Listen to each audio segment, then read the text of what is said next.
All right, well, I'm going to get started. Let's see, where is it?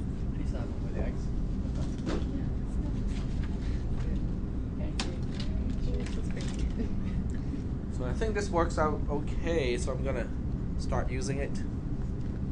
Is anyone bothered by the mic or this, amplified voice? No. Okay, that's good to know. Considering most people aren't here. Sorry? Most people aren't here. Most people are not here. That's why we're going to take roll today. So awesome. What's the point of taking roll when everybody's here? All right, so that's good. I've got the mic working. So we'll get started with today's class with a continuation of what we talked about the other day. So remember the other day we talked about structures and how it's one way to pack several things into one single unit. So what we'll do today is to kind of finish up that program. But while we are finishing up that program, I'll also use this opportunity to illustrate a few other things that are not exactly a programming language feature, but more like, how do you structure and how you organize a program. So it's a little bit of a programming practice, more so than the syntax of C and C++. So we'll get started with that. And for the most part, I can stay within the terminal. And you can see that we're using a wide screen now, so we get to see more on the screen than before, which is kind of cool. So we'll get started with a program like that. I'll just call this date 1 because I have the other one for the early class. And this program I do want to kind of retain between classes because it takes a little bit of time to write. All right, so what we'll do is we're going to write a program based on what we talked about last time. And the way we do this is we'll write the main program first. So I want the main program to do only 2 things. Well, you can call it 3.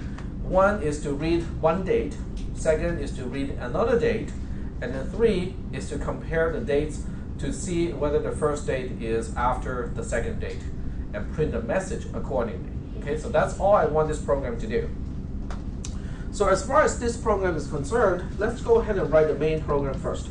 And this is not going to be one of those linear programs where you can just kind of write from begin at the first line to the last line. So if you're copying, you probably want to wait a little bit because otherwise it's going to be a lot of inserting in between and stuff like that. All right. So the first thing we want to do is to say we have 2 variables in this particular program, and they're both local variables. The first one is D1, and the second one is D2. So on this line, which is line 3 at this point, we are using date as an uppercase letter, and in C and C++, you can either use struct date or you can just use date itself. Both are acceptable. Struct date is more like a C feature. If you're programming in plain C, you have to include the word struct when date is the name of a structure. In C++, on the other hand, you can just use date as the name of the type. So it's just kind of like a convention that I use, struct when it is a structure.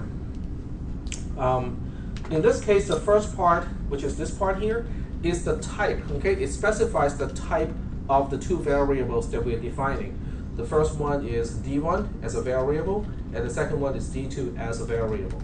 Do we have any questions on this line, which is line 3? Okay, no questions.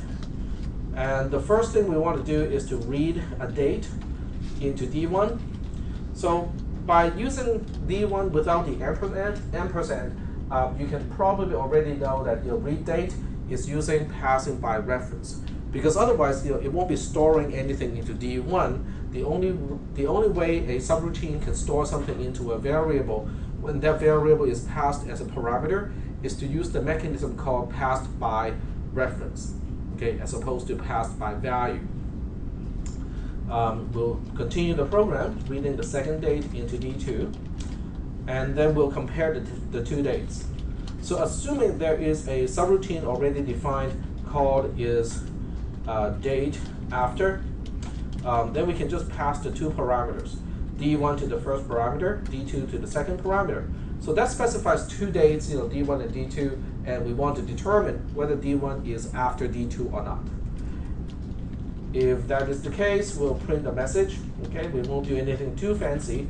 We'll just print the first date is after the second.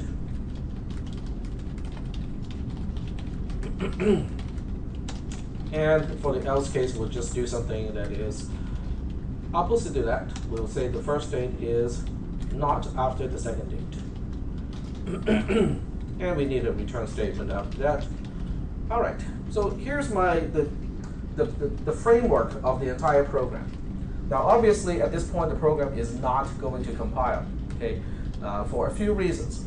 The first reason is I did not do a pound include IO stream, okay, so std in, c in, and std c out. It's going to have a problem. So that one is pretty easy to fix. Okay, we can just go ahead and fix it now instead of waiting for the compiler to complain about it.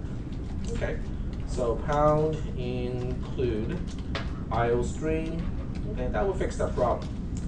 The second problem that we have is date itself is not defined as a structure. So nowhere within the program at this point do we have the actual definition of what is a struct date. Likewise, a read date is not defined, and also is date after is also not defined. Okay, so now the big question is, what am I going to do with this? Okay, I have a few options now. I can do the struct definition just like last time, put it into the same file. I can put the two subroutines, read date and is date after. I can put those definitions also within the same file. And we have one single, what I would call monolithic program. But that approach has one problem. What if I have another project, okay, not this particular program, but another program that also needs to make use of the data structure called date, as well as the ability to read in a date from standard in, or the ability to compare to see if one date is after another date. So what if I need those subroutines somewhere else? Well, that's easy, okay? You just copy and paste that piece of code, the definition of the structure and the two subroutines to the new program that you're writing. But you probably remember what I talked about last time. What did I say? Did I say anything about copy, paste, and modify? You have to be very careful with it. Or every time you do that, you probably want to ask the question, do I have to do that? Okay, in other words, we want to avoid copy, paste, and modify as much as possible, because one, it is inefficient. Okay, you're just duplicating code all over the place, and two, if you use that approach, copy, paste, and modify, and after you copy, paste, and modify, you find a problem with the original code, then you have two pieces of code to fix instead of one. Okay, so we don't want to do something like that unless it is absolutely necessary. So this time, what I'll do is I'll try to modularize the program as much as possible. What does the term modular, what does that mean to you? When someone says, this thing is modular, what does that mean? Break it up into different pieces. It can break up into different pieces? Okay, that's definitely one attribute of a modular. So what else? What else does modular remind you of? What about the pieces? I mean, everything can be broken into pieces. So with a not modular design, you can still break it into pieces, but what is the difference between something that is by design modular? How do you describe the difference between the pieces? Some of those pieces you can use with other projects. Reusable pieces, okay, that makes sense. Yep, go ahead. There's some relationship between the pieces. Sorry? Some relationship or design. Well-defined relationship between the pieces. Okay. In other words, if you look at let's say a car, okay, that is by design modular. Okay. A good example is actually all the Civics and all the Hondas in the 90s. Okay, that's a pretty modular design. You can take the engine out of one Honda and slap it into another Honda. Okay, you can take the engine out of a Prelude, which is the most powerful engine of that entire line of cars, and slap it onto a Civic, the little hatchback. okay, which is the lightest frame. So now you have the most powerful engine in the lightest frame, and that makes the car go pretty fast, okay, without doing a whole lot of other modifications. So that is modular. Now you can do something like that also with a Miata and put a V8 engine into it, but it takes a lot of work. That is not modular. So in order to reuse a component, you have to make a lot of changes. That's not modular. But to be able to do that with minimal, if any, changes, that is modular. So the difference here is, when you're talking about the Hondas back in the 90s, the engine bay and the engine mount is the same way. Okay, whether it's a Civic, a Prelude, or anything in between, it is the same. So you can lift the engine and slap it onto the other car because all the bolts will fit. Okay, all the places will fit, the harnesses will fit, and that's a modular design. When you talk about putting a V8 engine into a Miata, it's not modular. Okay, the engine mount does not fit, so you have to fabricate special stuff just to make it fit.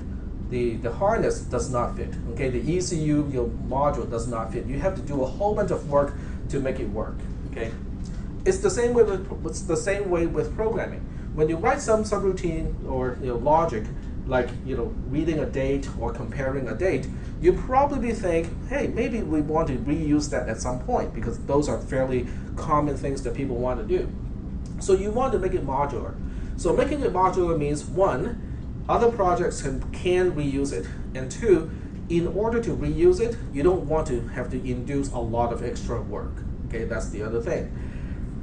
Okay, so that means if I put the definition of read date and is date after into this file, that is not modular. Okay, because in order to reuse this code, I'll have to copy and paste it and do a whole bunch of other stuff to reuse this code. So this is our first introduction of putting the source code of one single project into multiple files. So instead of putting everything into main.cpp, I'm going to have one file to define read date and one file to define is date after. Okay, that's not too hard. So what I'll do is I'm going to split the screen into two halves here so that we can keep an eye on main.cpp on one side, and on the other side we can now take a look at just read date.cpp. So typically what I do is I name the source file the same as the subroutine in that file because that's just an easy convention to follow. Okay, that's not a big deal. I can just now say, void, which means a read date does not return any useful value, and then I can specify the parameter. The parameter seems pretty kind of clear-cut what it is. It is supposed to be a struct date, and since we are passing by reference, we have to use the ampersand here to specify this is passed by reference, and use a name. I'm just going to use lowercase d here as the name of the parameter, and then I define the actual body of the definition. But you know what? Because I'm lazy, I like to procrastinate. I'm not going to do anything here now. I'm just going to define what we call a stub of a subroutine. Okay? So a stub of a subroutine is really just that. Okay? You define the name, you define the return type, you define all the parameters, but you don't do a single thing. Okay? Or you do just the minimal of things, just so that the compiler is happy about it and the linker will link it. So it becomes a stub. Okay? So we'll call this one stub function, and we'll save it. And then using the same part of the editor, I will go ahead, I can do a little bit better. I can make this a little bigger. There we go. So in this case, I'm going to deal with is date after.cpp, which is going to include the definition of the subroutine is date after. Now, is date after cannot return a void because the way I use this function is inside the condition of a conditional statement. So I really do have a choice here because C++ has a Boolean type, but to make this somewhat more compatible with just regular C, I can always return an integer so that a 0 is false and a non-zero is true. So I can say int is date after. It takes two parameters. Now this time I'm going to be a little bit tricky here. Okay, so don't copy this because I'm going to make a few changes. So we have struct date d1, struct date d2. And once again, I don't want to do anything in the subroutine, so I'm going to turn this into a stub by just returning 1 all the time. Okay, so this is called a stub function because it's not doing anything useful. Okay, all I'm trying to do here is to make it compile, so the compiler is happy, and I just want to define the name or have the definition so that the linker is also happy about this. Okay. In this case, it is okay, but it's not really the best way to do it. Can someone tell me what kind of a parameter is this? I'll give you 2 choices here. Is this passed by value or is this passed by reference? Now the other one was passed by reference because, and so what would that make this one? This is passed by value. Okay, now passing by value means the subroutine gets a copy of the original item. Is that okay? Okay, well, in this case, it's not a big deal, right? You know, do you think I need to modify the original item if I just want to compare one date to another date? No, it doesn't really need to overwrite anything. So it's okay to pass by value in this case. But passing by value has one disadvantage. That disadvantage has to do with efficiency. So let me just give you an example. Let's say I'm writing a subroutine that looks for a particular word in a book and just count how many times that word recurs or have, the frequency of the word in a book. Is that okay? So if I pass by value, that means if I have to deal with a 300-page book, I'm going to the copier, make a photocopy of that book, and then give the subroutine, hey, here's a copy of the book where I want you to count the number of times this word occurs. All 300 pages. And by the end of the subroutine's execution, what happens to the copy of the book? What happens to parameters or local variables at the end of an invocation? They're lost. They're lost, exactly. They get deallocated, they get recycled, right? So all that time that I spend to make a copy is pretty much wasted, right? So the other way to do this is to pass by reference. In other words, instead of giving a copy of the 300-page book, I'm giving the subroutine a call number. And I say, okay, I want you to use this call number to find the book in the library and count the number of times this particular word occurs in that book. Now that is more efficient, right? Because I'm not wasting all my time to make a photocopy of a 300-page book only to have those 300 pages to go back to recycle. Is that making any sense? So it's not only time though, because making a photocopy of a 300-page book is expensive. Okay, it takes time, but it's also the material. Okay, because if I need to make a photocopy of a 300-page book, I'm going to use a paper. In the equivalence of programming is using up additional memory, RAM basically. Okay, so if I can avoid it, I want to be able to avoid it. Okay, well that's not too hard, because in C and C++ you can pass by reference, right? So that is the same thing as giving a subroutine a call number, so it knows how to find the original item. Great. Except in this case, since I have the call number to the original book, now if someone does not tell me that I'm not supposed to modify the book, like highlighting and doing other stuff to the book, in the job of counting the words, maybe I want to do something that is destructive, right? So after I process a page, I might want to tear it out and just throw it into the garbage bin, just so that I don't recount the same page again and again. Well, that's not a good thing when you're dealing with a book from the library, right? So you might want to write down, in addition to the call number, and say, do not mess with this book. Okay, do not write anything on the book. Do not mark it up. Just keep it the way. Just keep it in the same condition. So how do we do that in programming? To tell a subroutine and say, here's a reference. This is how you find the original item. But you know what? You can only read the original item. Do not overwrite anything. Which There should be a read option only. I think we might have seen that word before. Const.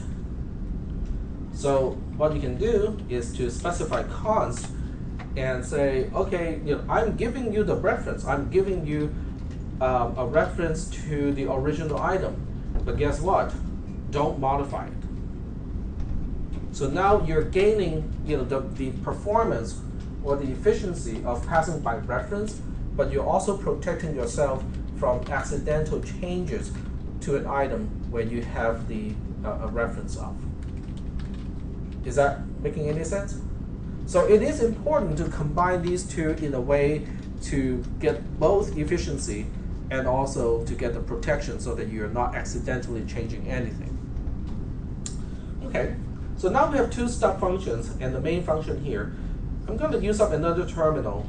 Since we have a wide screen at this point, it's easier to look at both at the same time. So I'm going to use up another screen to go to date 1, and we'll go ahead and try to compile at this point. Okay, the compiler is not going to be happy, but we want to see the error message so that we know, why the compiler is not happy about these files. Okay, so this is just main itself, which is this part here. It complains about on line 5 has incomplete type and cannot be defined. Okay, in other words, date is an incomplete type. Does it make sense to you that date is incomplete? Where's the definition of struct date? Nowhere. Okay, so that means we have to define a type somewhere. Now here is the tricky part. Now because now we have split the program into 3 individual files, if I try to do a struct definition inside each source file, they must be consistent, because otherwise they will have major problems later on. So one option to do this, which is not the one that I want to use, okay, is to define struct date here, and over here I will do the same thing, struct date, same thing over here, and also in the other file. What did I just do? Copy and paste. Okay, so if I copy and paste, you have to think, is there a better way to do this? And the answer is yes. And we have seen that concept already. We have not done it ourselves, but we have used the concept of a header file already. IOStream is a header file. stdio.h is a header file. So what we want to do now is to define our own header file.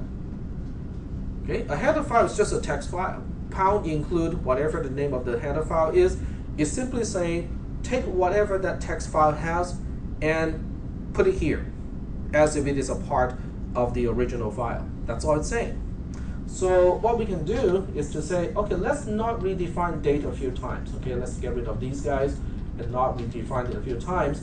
Instead, what we'll do is, I can split the screen again. So instead what we'll do is to go here and we'll edit a file called date.h. Okay. Now, it's a convention to name header file with a .h extension in C and early C++. I think in later C++, they do not use an extension of .h anymore, at least for system header files. But this is really just a convention. You can have the .h or not have the .h. So in this file, I can now say, oh, let's go ahead and define what date is. So I'll say struct date, and I'll just define it to be a stub also, which is perfectly okay. In other words, when you are writing a program, you can kind of defer a lot of the decisions until later, including what is inside a particular structure. So at this point, I have not really quite decided how to represent a date. So I'll just say, I haven't decided yet, so we'll just kind of make it an empty structure, which is perfectly okay. But at this point, what I'm really concerned about is I want everything to compile. I want the program to link so that I can have a starting point to start to actually write some code and debug my code. Okay. So now that we have date.h defined like this, what we'll do is first thing is to go back to the main program here and say, we'll go ahead and include whatever is in date.h and put it here as if it is a part of main.cpp. That is what pound include does. Pound include takes whatever file you're pound including and the content of the file date.h in this case is going to be as if I just put the whole file of date.h onto line 1 of main.cpp. Is that concept okay? So this also means I can make changes to date.h, and I don't have to make any changes to main.cpp to utilize or start to use the changes, which is really cool.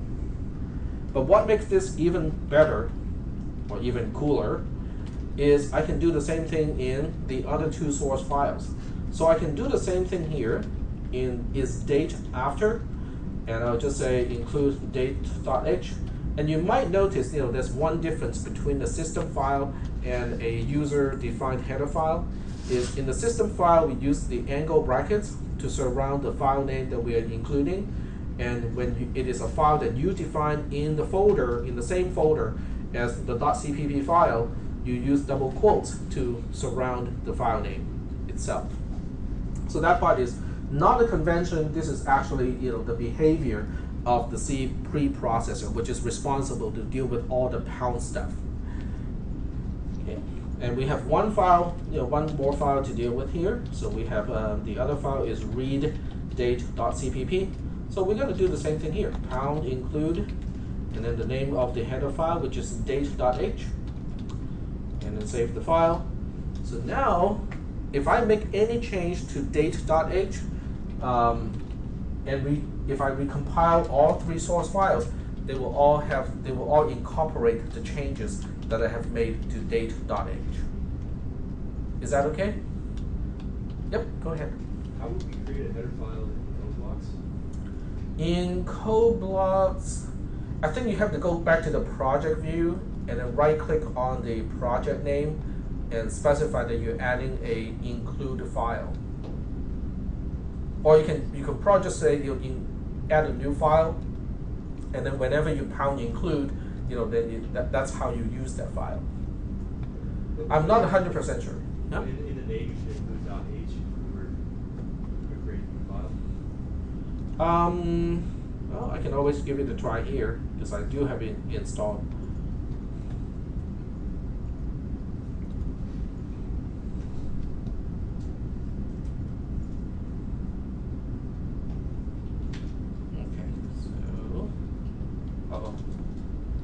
Just closed it.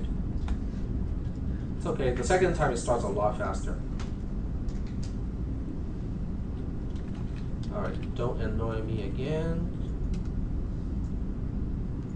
Click OK. There we go. All right, so let me start a new project.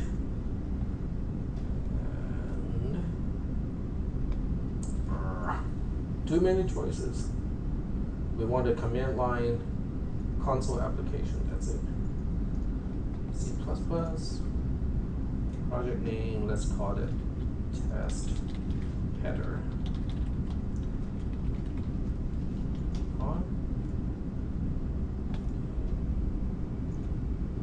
Alright, so that by default will create main.cpp. So when you look at sources and right click it, okay, that can only find it. Source. Let's look under project, add files, maybe. So you have to create the file first and then, file new. Yeah, that will just create a file. Oh, it does give you, no, it doesn't give you the option of a specific header file. So you can just define a new file and then select header here. Welcome to the C++ header file wizard. Oh, okay.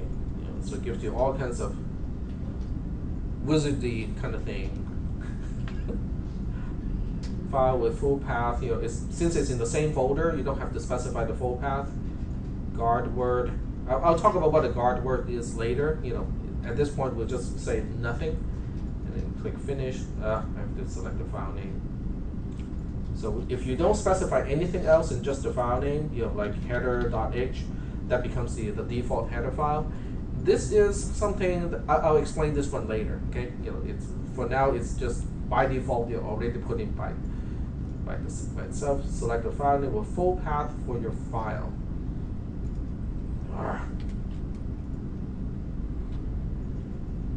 We can check that.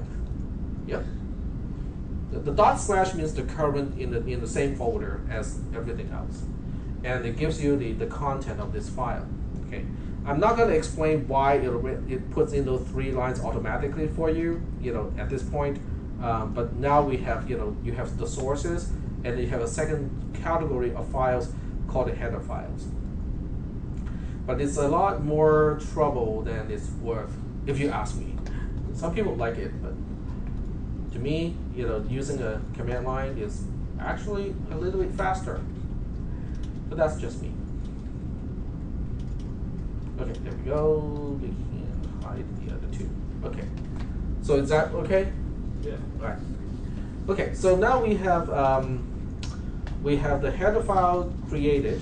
We have put in the #include in all the source files that we have. Let's take an inventory of what we have at this point. Oh, I forgot to save the file. Okay, the header file is created in the editor, but since I forgot to do a :W to write the file, it's not in the folder yet. So let's go ahead and take a look. Now we got 4 files. So we have main.cpp, which is the source file containing main. We have the other 2 CPP files, each one containing a subroutine of the same name. And then we have the header file, which is date.h, which is really just a text file with the current definition is this. Okay. All right. So we'll go ahead and recompile main.cpp and see whether that works or not. And it is still complaining. Oh, that's because I forgot to save the file. There we go. Save.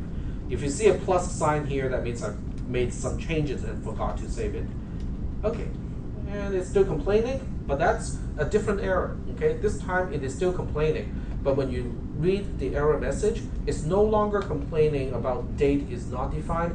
It is now complaining read date is not declared, and is date after is also not declared, which makes perfect sense, because from the compiler's perspective, when it gets to line 8, it's going to say, hey, nobody told me how to use a subroutine called read date.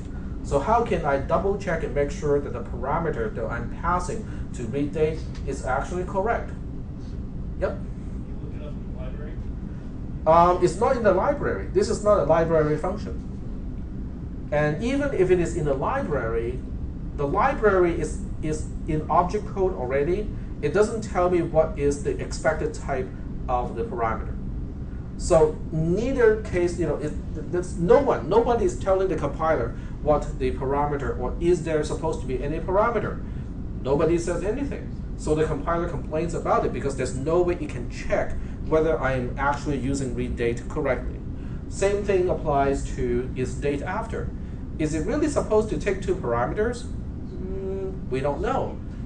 But then you guys will say, oh, but it's right under there. I mean, it's right here. Read date is supposed to take 1 parameter of the type date. But how would the compiler know it? Remember, main.cpp is 1 file. Readdate.cpp is now a different file. And the compiler can only read 1 source file at a time. It cannot say, oh, okay, let me check the other source files and see if I can find that definition. It doesn't do that. Okay? So now we have a little bit of a problem, because even though the definition is there in a different file, as far as main.cpp is concerned, it doesn't know how to use it. Well, we have to include what we call a prototype in date.h now. The prototype is kind of like a function definition, but without the body, without the actual definition. So in this case, read date is just going to be this, and then the semicolon. So without the open and close curly brace as in readdate.cpp, I am now just defining the prototype, which tells the compiler how to use a particular function, but not how it is implemented. So let me just repeat what I said here. This specifies how read date is implemented. This only tells the compiler how to use it. Are we doing okay so far? Distinguishing those 2 concepts? No? Okay, here's an analogy that you guys can remember. Remote control. Okay, so with a regular TV, okay, you'll just go home and look at your remote control of your television. Do you know how to use your remote control to turn on the TV, change channel, and change the volume of the sound? Yes. Yeah. But on the other hand, do you know the carrier frequency of HD TV, how it encodes the video streams and audio streams and all kinds of stuff like that? Okay, but then how do you watch TV and change channel if you don't know how HD TV broadcast works? You got your remote control, right? That's your prototype. The prototype says, okay, how do we use that something? When you open up the TV and look at the firmware that is running in your TV, that's the implementation. That's the definition of a subroutine. Is that okay? This is the remote control, the prototype. That's the actual TV, or the detail of implementing the TV. Is that okay? All right. So now that we include this one and also is date after.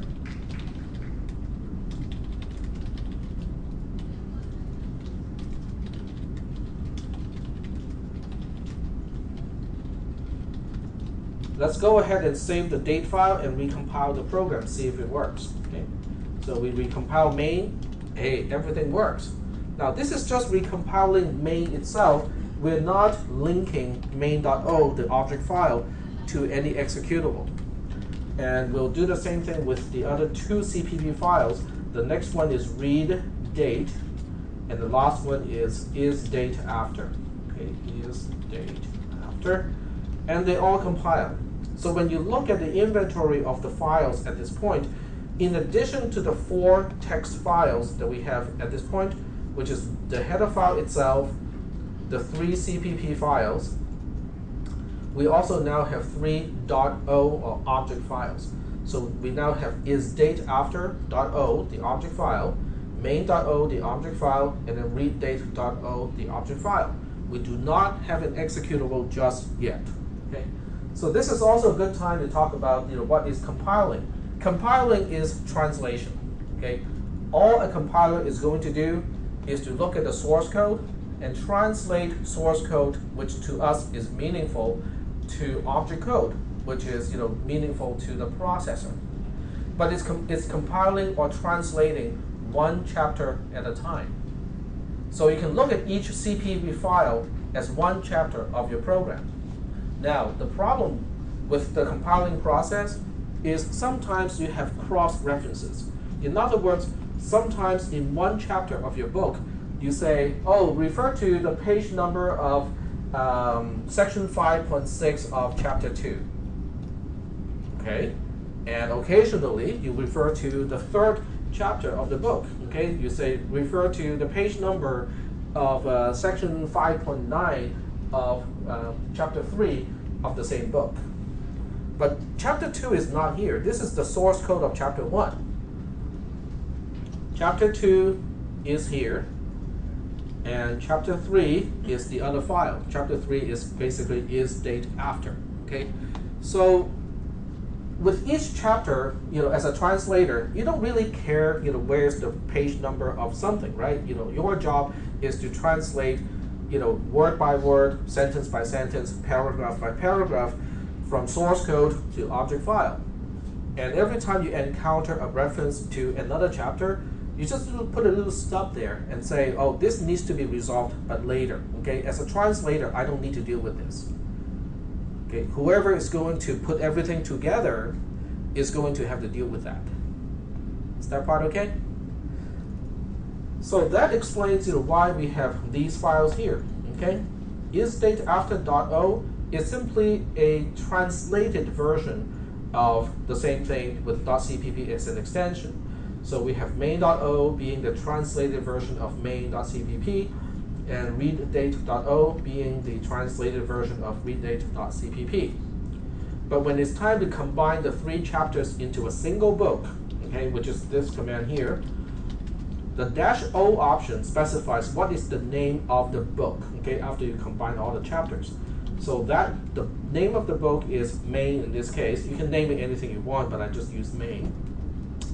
And then you specify the chapters, okay, so you specify, oh, this is the first chapter. Main.o is the translated version of the first chapter. The translated version of the second chapter is readdate.o, and the last one is date after.o. So this is the linker. Even though it's the same command G++, because of the specification of the different options, now it's performing a different job. Okay, now it is acting as a linker, which is kind of like the person who is putting all the chapters together. So at this point, when you run G++, it's going through each and every chapter and find out, oh, okay, I can see that chapter 1 needs to refer to something in chapter 2. Let me see if I can find the page number. And then when it finds that page number, it will go back to chapter 1 and update the reference of that page number. That is what a linker does. Okay? Any questions at this point? So who do you think has the easier job, the translator or the linker, the compiler or the linker? The linker, yes, that is the correct answer. Okay, now it's really hard to see when we have tiny little source files like this, but when you have a source file of, let's say, 2,000, 3,000 lines, which is not uncommon, okay, then the difference starts to show up. It takes a lot longer to compile than it takes to link a program. But it does make sense too, right? If you think about it, okay, if you think about it, let's say you're dealing with translating Japanese manga, okay?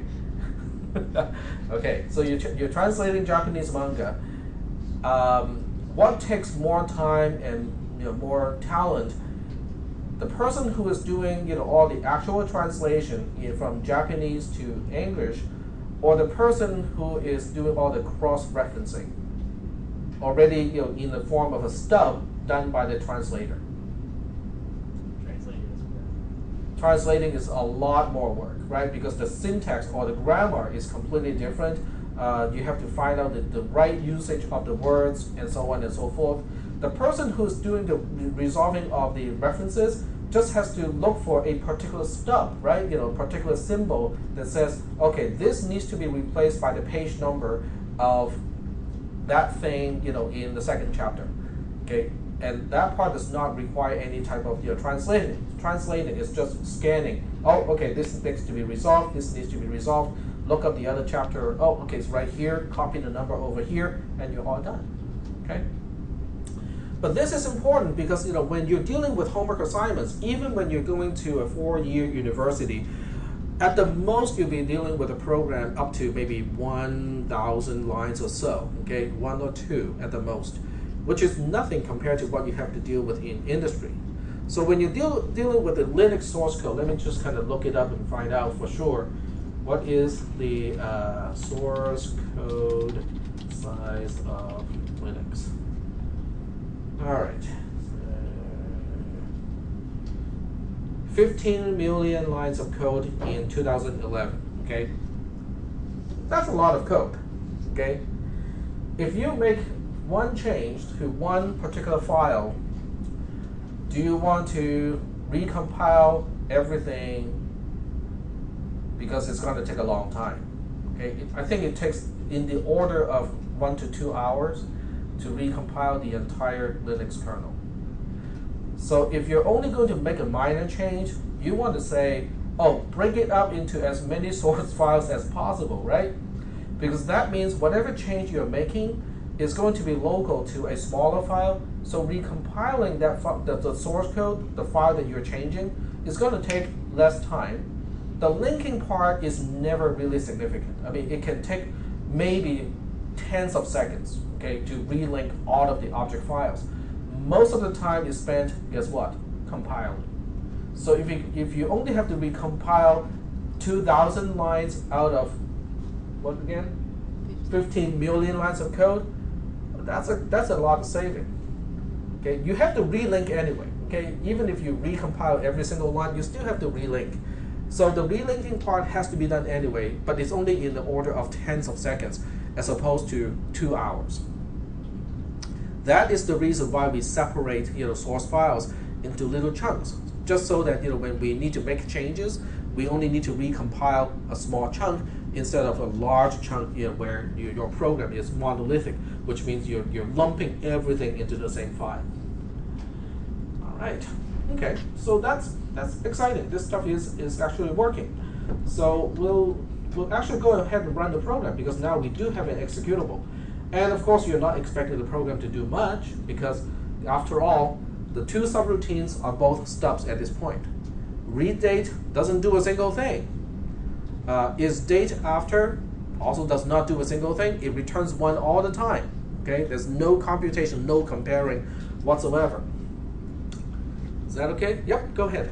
So why did you put the function prototypes in main.h and not main? Because this makes it easy for any other source code that needs to know how to use a date and the functions associated with the date type.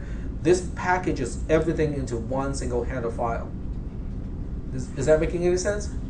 So even though at this point main is the only one that needs to know it, but if you are extending the program and you have other files that also need to use those two functions, pound including date.h is going to get everything done. There's no other files to include. Is that okay? Okay. So let's go ahead and take a look at main.h at this point, which is actually here. Okay, so there's no need for me to go elsewhere. So when you look at main.cpp, okay, the source code of main, let's move here. Do you see the actual definition? What are the members of a date structure here?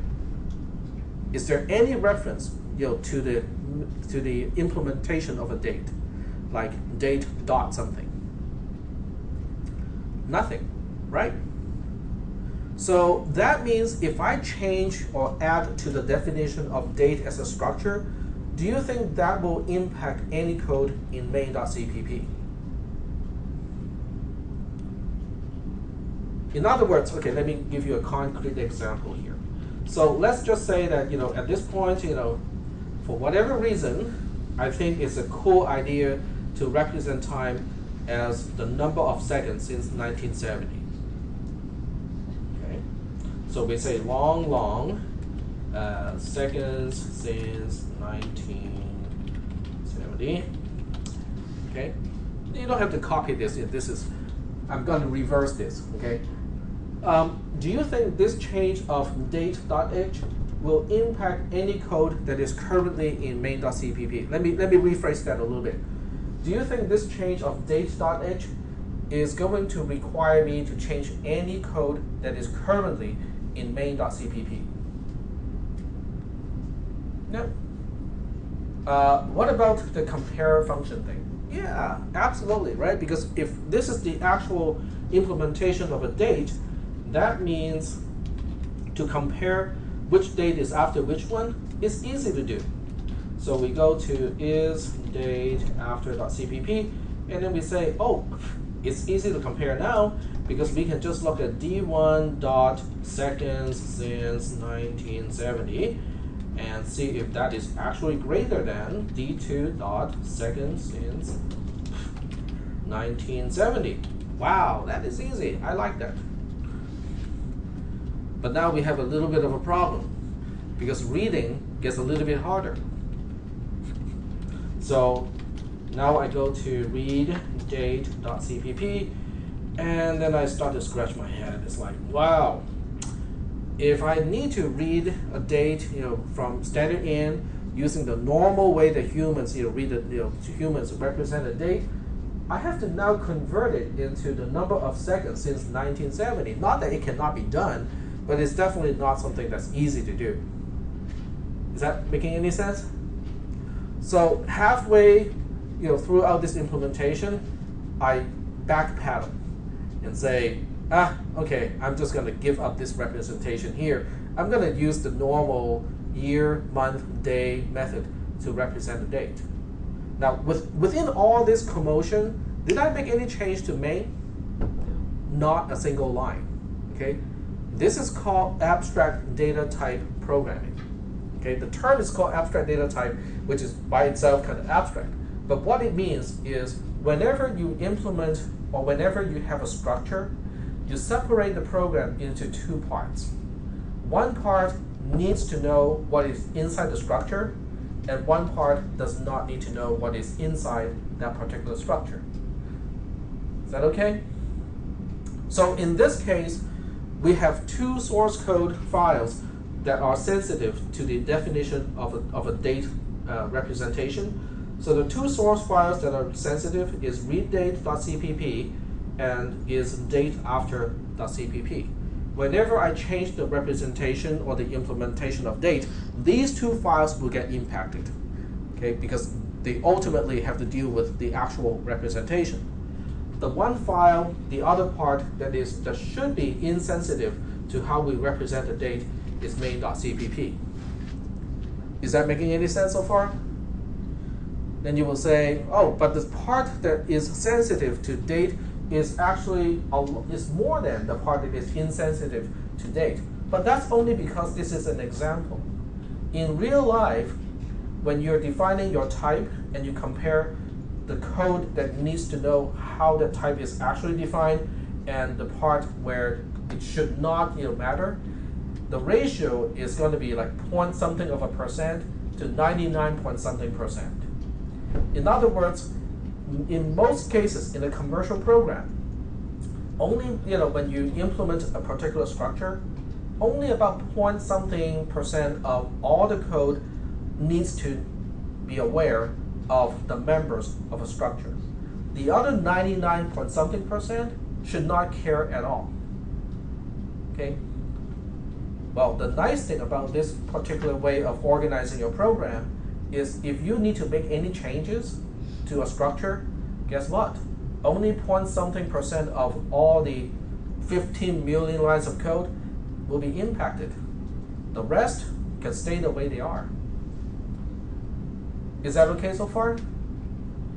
Now, but how did we manage to separate which part of the program needs to know the detail of a structure and which part does not need to know the detail of a structure? How did we manage to do it? Let's look into main here.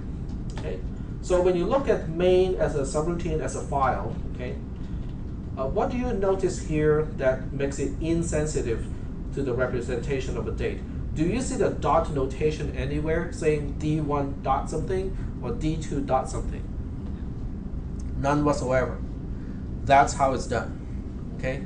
An abstract data type basically means whenever you define a structure, you also define a set of functions, a set of subroutines that will basically serve as the interface between the structure and the rest of the program. Is that okay? The concept. Because this is not a C and C++ feature. This has to do with the concept. You can actually use the same concept in assembly language programming, in Visual Basic programming, in any type of programming, you can use the same concept.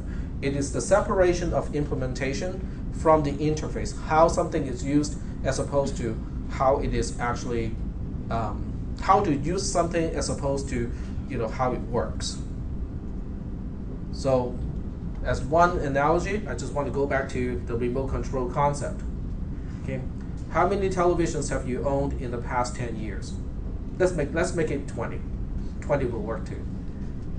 About 4, okay, 4 televisions. Okay, some people go through televisions more quickly than others, but I think 4 is a reasonable number. Okay, so of the 4 televisions that you have owned, since you guys are relatively young, I would assume that each one has a remote control. Okay, no. When I was a kid, we did not have color TV. I remember distinctly when I was in 1st grade, my dad got the first color TV, and it was just amazing. Wow, look at that color. And of course, I have to look really, really closely, and then I see the RGB pixels. I go like, that's even better. That's even cooler because I can now see all the colors are made out of RGB. Okay, but that's without a remote control. But since you guys have all kind of moved past that stage, So remote control is kind of universal, right? So of the entire population, let's say just the United States, okay, how many people do you think know how a television works? In other words, they know how broadcast signal works, they know how the CRT works, they know how the LCD works, they know how plasma TV works, and so on and so forth. Depends on their occupation. It depends on the occupation, but as an overall population, percentage-wise. 1%. Well, it's going to be less than 1% for sure. If you pick 100 people on this campus, there won't be any one person to know, exactly how it's done. In fact, on this campus, you can probably pick 10,000 people, and not one would know the actual details. Okay, so that's let's say that's 0.01% of the population. Okay, which is already a very generous estimation. How many people do you think will know how to use a remote control? Probably most. Most people. Let's call that 99%. Okay. Wow. So that means when the next technology comes out, let's say it's OLED, okay, organic light-emitting diode, in the form of a fabric. Okay, so that's really kind of cool. I mean, it's like a drapery, but it's actually on television. So the shape can bend, it cannot break it, and stuff like that. So when that technology comes out, and HDTV version 2 comes out too, so that we can have super high definition TV and whatnot. So when that new technology comes out, how many people do you think have to be retrained to use the remote control of the new television? 0%. That is what abstract data type is about. Each button is representing a function. That function is the interface between the quote-unquote consumer part of the code from the provider part of the code. So that separates the engineers from the end users, basically. The end users only need to know, oh, this is a power button. This is channel up, this is channel down, volume up and volume down, and that's representing 99% of the population. On the other side of the remote control would be the engineers. Okay, so they would have to say, okay, when someone presses this button, I'm going to have to go through these electronics, this firmware, this program, this protocol, and whatnot, in order to increase the volume, okay, to change the contrast, change the channel, and stuff like that. So that's what the abstract data type programming is about.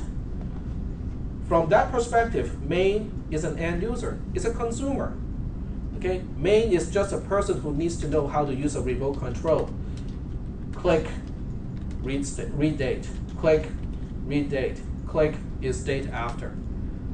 Does not need to know how it's done, just press a button. I'm expecting the first one to read the date into D1.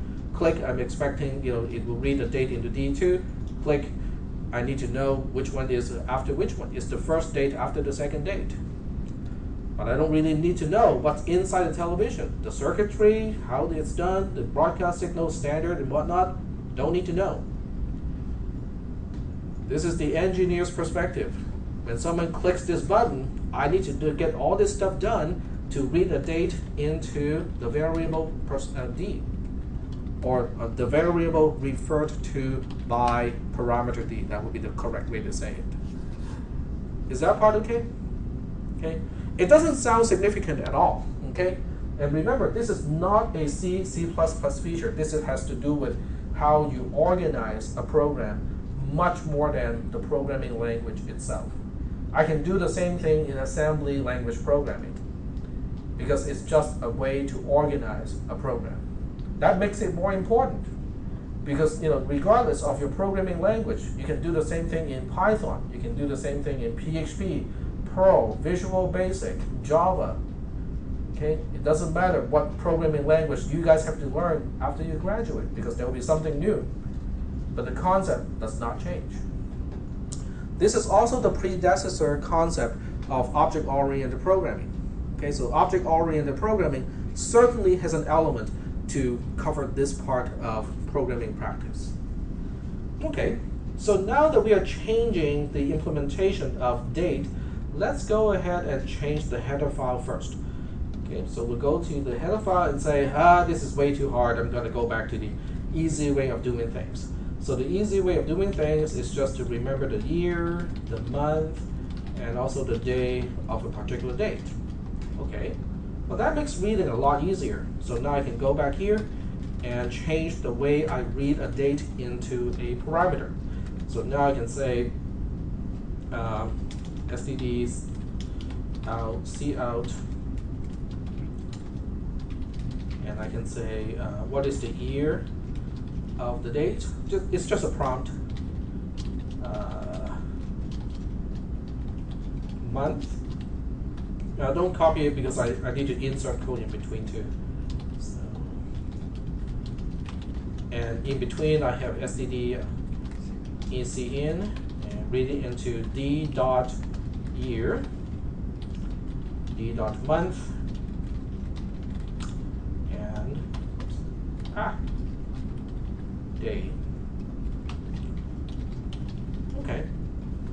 So this is the part that actually needs to refer to the detail inside a struct date, because now I need to specify, okay, read this part into the member called year inside the date, and the next one will read into month, and then the next one will read into day. Okay. And save this one first. Go back to isDateAfter.cpp. Man, I make one thing easier, now I make the other one harder. Because to compare two dates using the year, month, and day representation is a little bit harder because I cannot do a single comparison and conclude whether the first date is after the second. Is that making any sense? Now you might say, well, but it cannot be that hard. I mean, you know. Okay, so let's see how we can do this. Okay, so we'll say let's take a look at the year of the first date, and if the year of the first date is after the year of the second date, that's an easy one. I mean, for sure, the first date is now after the second date, regardless of the month and the day. Does that make sense? Absolutely, right? So we'll say, yep, if that is true, we can just answer yes, okay, a 1, non-zero. But what if that is not the case? What if the year of the first date is less than or equal to the year of the second date? Then we got some extra work to do, right?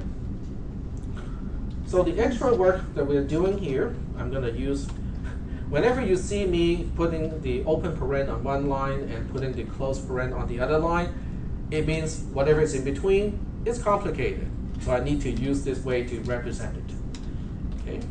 All right. So what I specify here on line 7 is only going to matter if the year of the first date is less than or equal to the year of the second date. Is that making any sense?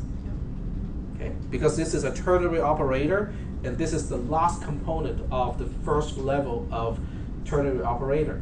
Okay. Well, I got to differentiate whether they are the same or not. Okay, let's go ahead and do that. So we'll say if d1.year is less than d2.year, you know what? That means the answer is false. I know that, right? Because if the year of the first date is before the year of the second date, I know for sure that it cannot be after. Okay, great. But what if it's not? Oh, you know what? When it's not, that means they're equal. So by the time I get to line 9, I know the year of the first date equals to the year of the second date. Okay, that's the troublesome one, because now I have to look at month. Okay, but you can probably see the structure of this code at this point, because now I just say, well, since the year is exactly the same, now I need to compare the month. And the structure is the same. Okay, you compare the month if the month of the first date is greater than the month of the second date, then the answer is yes. Okay, the first date is after the second date. If not, we'll compare, and see if it is less than. Because if the month of the first date is less than or before the month of the second date, then the answer is definitely a no. Otherwise, they're the same. But in this case, it's actually not too bad. Okay, we are pretty much done already. Because by the time I get to line 13, what does it mean? The years are the same, the months are the same. I only have one more thing to tell whether the first date is after the second date or not. It's the day. Okay? So at this point, I don't need any ternary operator anymore. I can just say, just tell me is the day of the first date after the day of the second date. That's all I need to know. So that's one way to do it. I mean, obviously, there are other ways to do the same thing. Okay. So are there any questions about the implementation of this little program that reads in 2 dates and tell you whether the first is after the second? The program itself is really not the main focus.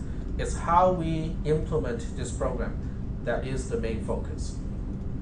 How we organize the program, how we use the concept of a header file, and how we separate the program into 2 main parts. The part that needs to know what a date really is, and the rest of the code that really does not need to know that. Okay, but now that we have everything done, let's go ahead and compile and link and see if it works. So we'll go ahead and start with recompiling main. Now every time you change the header file, you have to recompile and relink the executable. So read date is the second one. Oh, this one is still doesn't. Oh, that's because silly me forgot about certain things.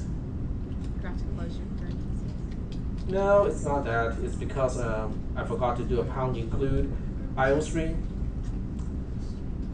Read date.cpp. IO stream. That's what I forgot. That's why I complained. C out is not a member because I did not include the file that defines it. Okay, now it's good. And the last one is date after. Okay, so now all 3 source files compile, and it's time to relink all the files into one executable, which is main. Run the main program, ask me for the year, month, day of the first date. So let's say it's 2014, October 1st. And then the second one, we can make it after, just to see whether it works or not. So 2014, November, let's pick today, which is the 10th. And it says the first date is not after the second, which is correct. Okay. Are there any questions about the way we implement this program? So I'm just going to ask you a question here. If I decide, as a Star Trek fan, if I decide to represent time using the star date method, how many files need to be modified? Now remember, I'm asking you how many files, not how many functions. 1 file, right? Well, let's take a look. Okay, so I'm going to take a quick inventory of the files at this point in this folder, and you tell me which file or files need to be modified. So instead of using the typical year, month, and day representation, I want to use a different representation, the start date representation. Okay, so in that case, which file do you think has to be modified first?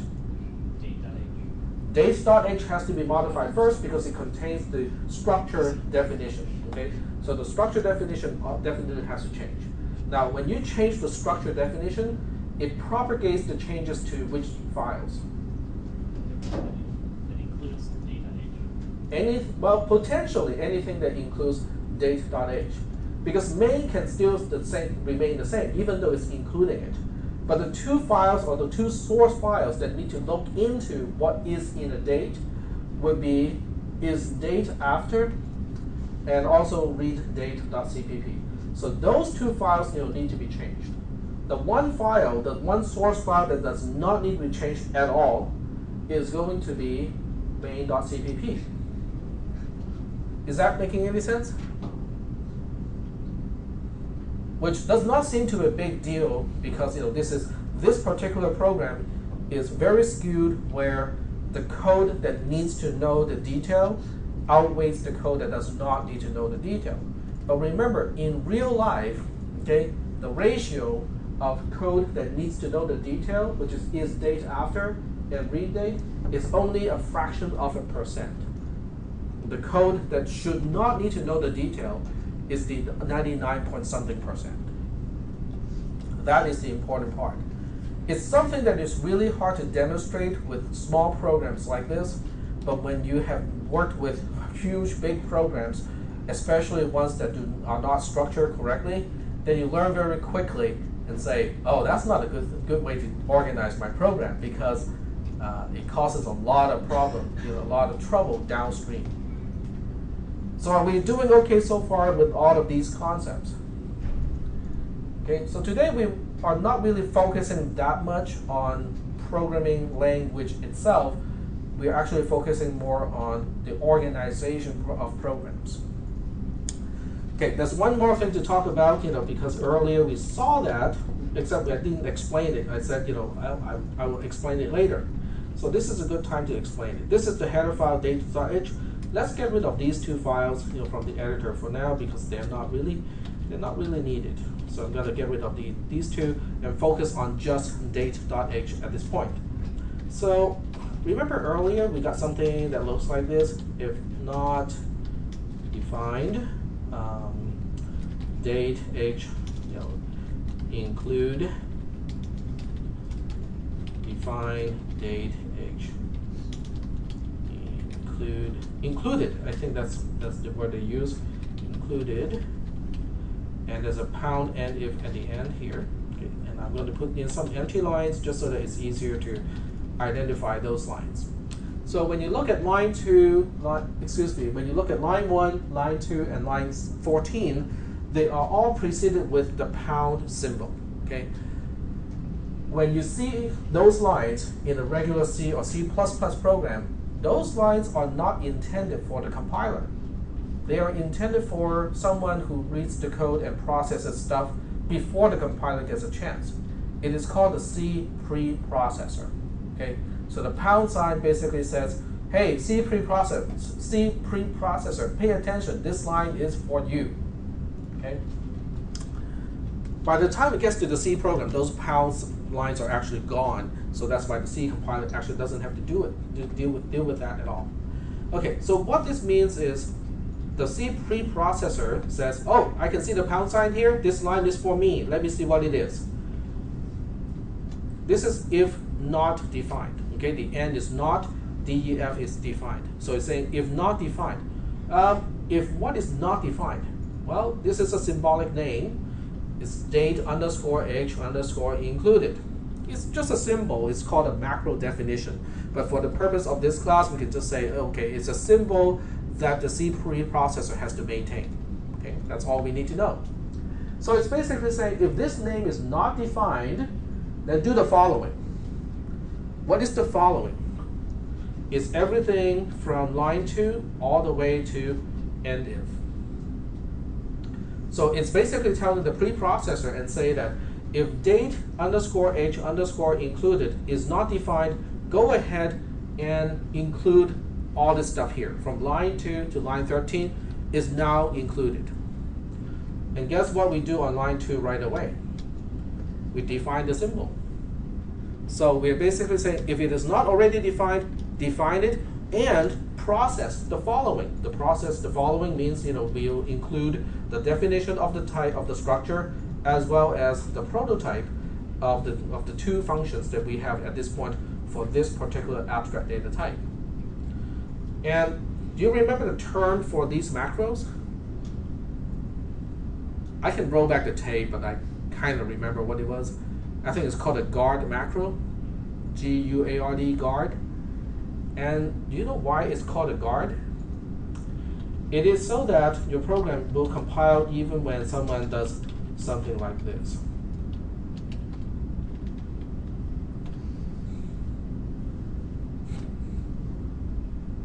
Who would do something like that? You. Okay? You're going to do this all day long without even noticing it. Okay?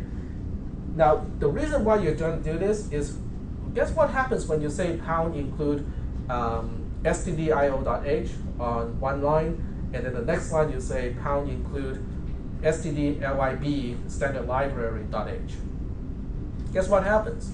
Well, it's going to go for the file, right? One is called stdio.h. The compiler will locate that header file and include everything in that header file as if it is a part of your program. But in stdio.h, the header file, it can have embedded pound includes. In other words, one header file can pound include another header file, which can then also pound include yet another header file, and so on. What that means is, okay, I just want to illustrate here. This is not a good place to do it, but if you do something like this, who knows how many actual files will be included? I cannot tell you. Okay, I can only tell you that stdio standard input output.h is the first file that will be pound included, but it can have embedded pound includes, and then those files can have their own pound includes, and so on. So that means if I have to pound include another library header file, which is stdlib standard library, which is a fairly commonly used header file, who knows whether they will they will overlap, right? Because of all the embedded pound include, there's no telling whether these two will eventually hit on the same header file and end up with the same situation as something that looks entirely unreasonable at this point. Is that okay? Now, I know we're running out of time, but what does this has anything to do with the guard macro?